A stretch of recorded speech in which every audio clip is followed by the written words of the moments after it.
Sunny vision 24 channel আজকে চলে এসেছে পাবনা শহরে ইজি ফ্যাশনের সামনে।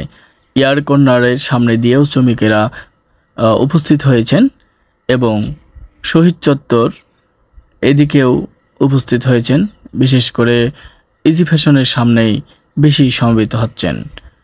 বিভিন্ন মেল ফ্যাক্টরিতে, যানবাহনে, দোকান পাটে এবং বিভিন্ন প্রতিষ্ঠানে কর্মজীবী মানুষেরা এবং শ্রমিকেরা এখানে এসেছে মহান মে দিবস উদযাপনের লক্ষ্যে।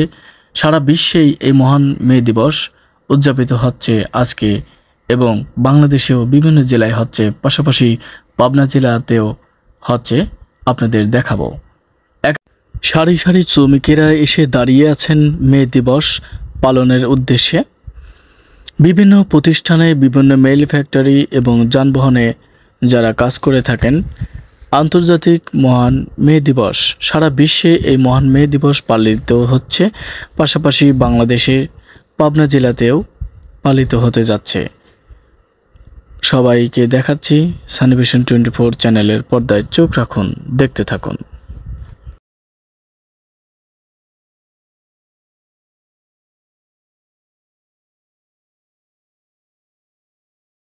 র্যালি করছেন শ্রমিকদের অধিকার নিয়ে।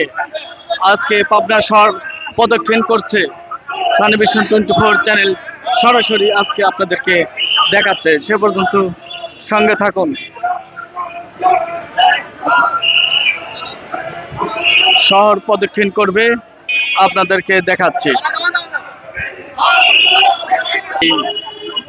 পহেলা মে আন্তর্জাতিক শ্রমিক দিবস সমাবেশে আমরা উপস্থিত হয়েছি।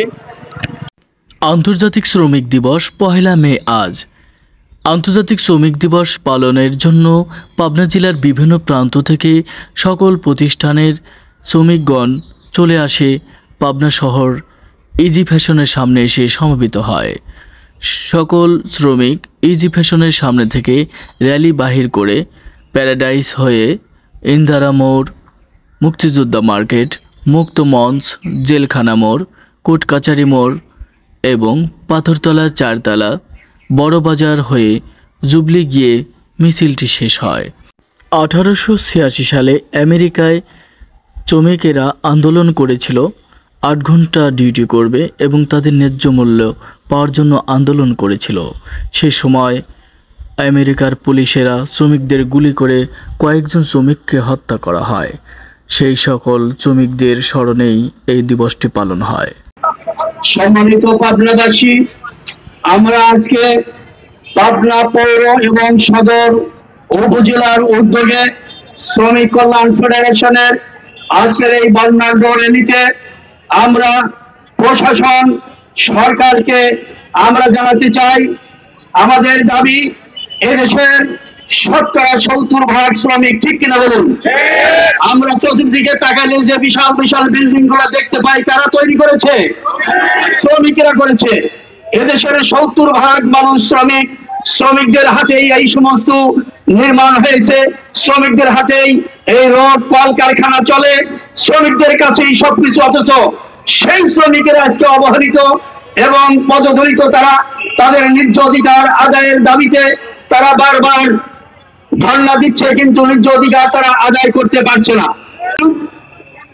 আজকে আমরা এক হয়েছি, এটা আমাদের মনে অনেক দুঃখ যে দেখেন আজকে আমাদের মাঝে একজন রিক্সা শ্রমিক, সেই যৌবন বয়স থেকে রিক্সা চালিয়ে বৃদ্ধ বয়সে তখন যার হাত পাও চলে না, তার জন্য আমাদের সরকার কি কোনো ভাতা দিয়েছে? কেন? সে কি নাগরিক নয়? একজন সরকারি কর্মচারী যদি 60 বছর পার হলে সে অবসরে যেতে পারে, তার জন্য যদি রেশন চালু থাকে, তার জন্য যদি পেনশন চালু থাকে, তাহলে কেন একজন কুলির জন্য থাকবে না? এই কুলি কি রাষ্ট্রের কোন নাগরিক নয়? এই কুলি কি রাষ্ট্রের জন্য কাজ করবে? এই কুলি কি রাষ্ট্রের কোন ট্যাক্স বাকি রেখেছে? এই কুলির জন্য ইউনিয়ন পরিষদে কি ট্যাক্স দেয় না? কোন জায়গায় জমি রেজিস্ট্রি করতে গেলে ট্যাক্স দেয় না? তাহলে কেন সরকারি কোন ভাতা বৃদ্ধ বয়সে পাবে না? এটা আমাদের শ্রমিকদের দাবি। সম্মানিত শ্রমিক ভাইরা, আপনারা সকলে অবগত আছেন এই শ্রমিকরা এরা বঞ্চিত, এরা অবহেলিত, এরা নির্যাতিত এবং এরা সমাজের মাজলুম হয়েই বাস করে। আল কাযিবুল হাবিবুল্লাহ, শ্রমিক হলো আল্লাহর বন্ধু। শ্রমিক কার বন্ধু নাই? এই শ্রমিকরা আল্লাহর বন্ধু, অথচ রাস্তায় নেমে আজকে আন্দোলন করে।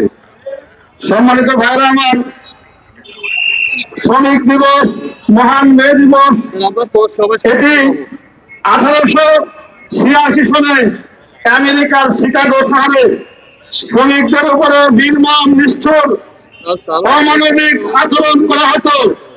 সেই দিন 8 ঘন্টা কর্মদিবসের দাবিতে শ্রমিকেরা জীবন দিয়েছিল। সেই থেকে এই মে দিবসের উৎপত্তি, সেই থেকে এই মে দিবসকে স্মরণ করা হয়, বরণ করা হয়, লালন করা হয়, ধারণ করা হয় এবং সারা বিশ্বে 1 মে আন্তর্জাতিক শ্রমিক দিবস হিসেবে পালন করা হয়ে থাকে। ভাইরা, রাসূল বলেছেন, শ্রমিকের গায়ের ঘাম শুকানোর আগে তার মজুরি দিয়ে দাও। আজকে শ্রমিকের ঘাম শুকানোর আগে মজুরি দেওয়া হয় কি? কথা বলেন। বাংলাদেশে শ্রমিকের যদি গায়ের ঘাম শুকানোর আগে মজুরি দেওয়া হতো, তাহলে আপনারা লক্ষ্য করেছেন এমন কোন দিবস নাই, এমন কোন ঈদ নাই, উৎসব নাই, যেই উৎসবের আগে গার্মেন্টসের শ্রমিকের ভাইরা রাস্তায় নেমে আন্দোলন করতে হয় না। আন্দোলনটা কিসের? গত 2-3 মাস বেতন দেওয়া হয় না। সম্মানিত ভাইরা আমার, যদি শ্রমিকদের গায়ের ঘাম শুকানোর আগে মজুরি দিয়ে দেওয়া হতো, তাহলে আমার বিশ্বাস এই গার্মেন্টসের শ্রমিকরা কখনোই আগুন ধরাতে যেত না। পেটে ভাত নেই, উৎসব ঈদের আগে সন্তান যখন বাবা মায়ের কাছে আবদার করে, ওই বাবা বাধ্য হয়ে রাস্তায় নামে, আর সেই নির্যাতিত নিপীড়িত শ্রমিককে পুলিশ দিয়ে পিটায়ে আহত করা হয়, শহীদ করা হয়। এই ব্যবস্থা বাংলাদেশে চলতে পারে না।